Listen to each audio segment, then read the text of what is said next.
त्याग आणि बलिदानातून हे राष्ट्र निर्माण केले, त्या सर्व महापुरुषांना मी विनम्र अभिवादन करतो। आज आपण करकंब पोलीस स्टेशनच्या हद्दीमध्ये आणि त्यांच्या पोलीस स्टेशनच्या समोर उभा आहोत। या गेल्या 19 तारखेला बहुजन सत्यशोधक संघाच्या वतीने सोलापूर पोलीस अधीक्षक सोलापूर यांच्या कार्यालयासमोर एक आंदोलन करण्यात आलं होतं। त्या आंदोलनाचा विषय होता की लक्ष्मण भांगे हे जे पोलीस कर्मचारी आहेत यांनी बहुजन सत्यशोधक संघाचे जिल्ह्याचे महासचिव सतीश वाघमारे यांना दमदाटी केली।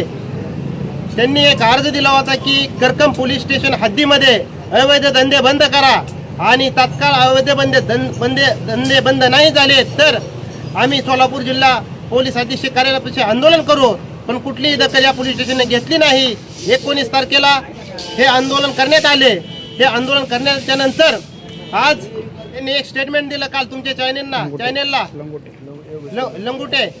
लंगुटे साहेब जे आहेत API त्यांनी एक स्टेटमेंट दिलं की शाळेचे विद्यार्थी आहेत, हे विद्यार्थी अल्पवयीन असून गाड्या चालवतात, त्यांच्यावर कारवाई करू, त्यांच्या पालकांवर कारवाई करू। मी पोलीस स्टेशनच्या APIला सांगू इच्छितो की त्या पालकांवर कारवाई करण्याच्या आधी या भागातील अवैध धंदे असतील, अनेक या अवैध धंद्यामुळे कायदा आणि सुव्यवस्था करकंबची पूर्ण उद्ध्वस्त झालेली आहे।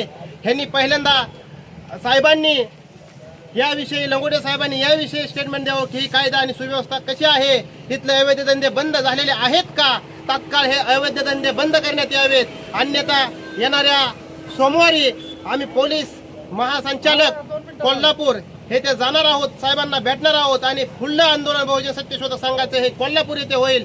तात्काळ अवैध धंदे बंद करावे आणि भांगे या कर्मचाऱ्यावर तात्काळ कारवाई करावी। जय भीम, जय महाराष्ट्र, जय शिवराय।